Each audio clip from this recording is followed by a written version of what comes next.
اور یہاں پہ آپ کو اہم خبر دیں گے، فوجی عدالتوں میں سویلینز کے ٹرائل سے متعلق درخواستوں پر سماعت، سپریم کورٹ نے فل کورٹ کی استدعا مسترد کر دی ہے۔ چیف جسٹس کی سربراہی میں 6 رکنی بینچ نے گزشتہ روز درخواست پر فیصلہ محفوظ کیا تھا۔ راجہ محسن اعجاز ہمارے ساتھ موجود ہیں، ان سے مزید جانیں گے، اپڈیٹ کیجیے گا۔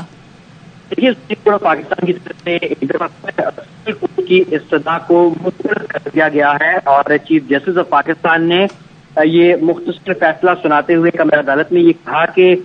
ججز نہیں ہیں، عدالتی چھٹیاں چل رہی ہیں، بہت سے ججز ایسے ہیں جو چھٹیوں سے واپس آ کر اس وقت عدالتی امور سر انجام دے رہے ہیں، جبکہ کئی ججز ایسے ہیں جو چھٹیوں پر جانے کا اور یہاں سے ریلیو ہونے کا انتظار کر رہے ہیں۔ لہٰذا ایسے میں فل کورٹ کا قیام ممکن نہیں ہے اور وقت کا بھی ایشو ہے۔ اس کے ساتھ ساتھ انہوں نے یہ بھی کہا کہ ہم نے مختلف موقعوں پر لارجر بینچز بنائے، اور لارجر بینچ کا مطلب 5 ججز سے زیادہ کا بینچ ہے، جس میں 7 ممبر بینچ بھی بنایا گیا، 9 ممبر بینچ بھی بنایا گیا۔ تاہم مختلف وجوہات کے بنا پر وہ بینچز کام نہیں کر سکے۔ ان کا اشارہ تھا کہ جب کچھ ججز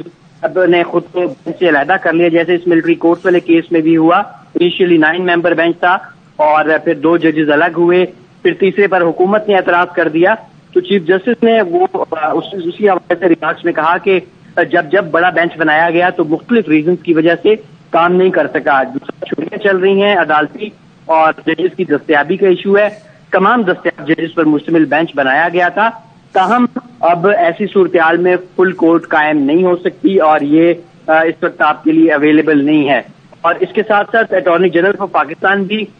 آج جو ابھی تک کی سماعت ہے اس میں سب سے پہلے روسٹرم پر آئے اور انہوں نے ایک دفعہ پھر عدالت کو یقین دہانی کرائی بینچ کو کہ جو بھی لوگ اس وقت ملٹری ٹرائل فیس کر رہے ہیں یا جو ان کی تحویلیں ہیں،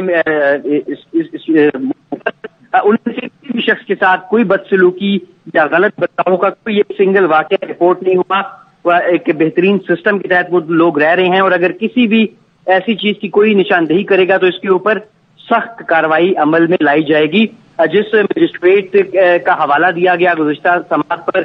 لطیف کوسا ایڈوکیٹ کی طرف سے کہ مجسٹریٹ ایک شخص کا بیان نہ لے سکا کہ اس کی فزیکل حالت خراب تھی، کہ یہ کوئی 102 لوگوں میں شامل نہیں ہے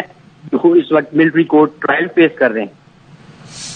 ٹھیک ہے، سپریم کورٹ نے فوجی عدالتوں میں سویلینز کے ٹرائل کی درخواست پر فل کورٹ کی استدعا مسترد کر دی ہے۔ سپریم کورٹ کی جانب سے فل کورٹ کے لیے درخواست پر گزشتہ روز فیصلہ محفوظ کیا گیا تھا اور چیف جسٹس کی سربراہی میں 6 رکنی بینچ نے گزشتہ روز درخواست پر سماعت کی تھی اور چیف جسٹس کے ریمارکس سامنے آئے جس میں انہوں نے کہا کہ اس وقت ججز دستیاب نہیں ہیں، چھٹیاں چل رہی ہیں، ہم نے مختلف موقعوں پر لارجر بینچز بنائے جو مختلف وجوہات کی بنا پر کام نہ کر سکے۔ چیف جسٹس کی جانب سے کہا گیا کہ اس وقت ججز دستیاب نہیں ہیں، چھٹیاں چل رہی ہیں، ہم نے مختلف مواقع پر لارجر بینچز بنائے جو مختلف وجوہات کی بنا پر کام نہ کر سکے۔ تو سپریم کورٹ نے فوجی عدالتوں میں سویلینز کے ٹرائل کی درخواست پر فل کورٹ کی استدعا مسترد کر دی ہے۔ سپریم کورٹ کی جانب سے فل کورٹ کے لیے درخواست پر گزشتہ روز فیصلہ محفوظ کیا گیا تھا۔ چیف جسٹس کی سربراہی میں 6 رکنی بینچ نے گزشتہ روز درخواست پر سماعت کی تھی اور آج چیف جسٹس کے ریمارک سامنے آئے کہ اس وقت ججز دستیاب نہیں ہیں، چھٹیاں چل رہی ہیں۔ راجہ محسن اعجاز ہمارے ساتھ موجود ہیں، ان سے مزید جانیں گے، اپڈیٹ کیجیے گا۔ دیکھیے، سپریم کورٹ آف پاکستان میں ملٹری کورٹس میں سویلینز کے ٹرائل سے متعلق جو معاملہ ہے وہ اب یہی 6 رکنی بینچ سنتا رہے گا، کیونکہ فل کورٹ کی جو استدعا کی گئی تھی اسے مسترد کر دیا گیا ہے اور چیف جسٹس نے ججز کی عدم دستیابی، چھٹیوں اور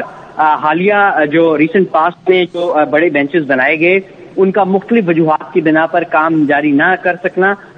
یہ وجوہات بتائی ہیں اور یہ کہا ہے کہ اس وقت فل کورٹ اویلیبل نہیں ہے اور اب یہی جو بینچ ہے 6 ممبر جس کی سربراہی چیف جسٹس کر رہے ہیں اور اس میں دیگر ججز میں جسٹس اعجاز الحسن، جسٹس یحییٰ آفریدی، جسٹس مظاہر علی اکبر نقوی، جسٹس منیب اختر اور جسٹس عائشہ ملک شامل ہیں۔ یہی 6 ممبر بینچ یہ کیس سنتا رہے گا۔ آج ہونے والی سماعت کے موقع پر سب سے پہلے جب rostrum per attorney general of Pakistan آئے تو ان کی جانب سے یہ کہا گیا کہ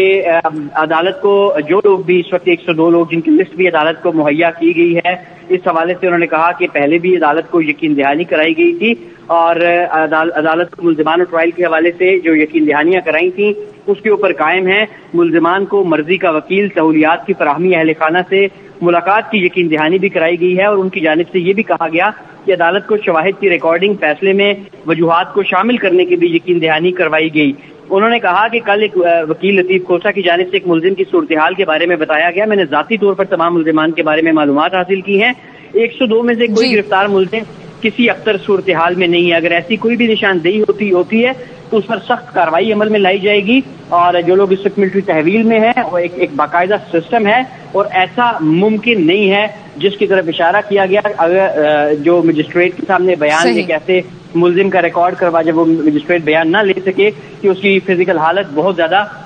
خراب تھی۔ بہت شکریہ آپ کا اپڈیٹ کرنے کے لیے۔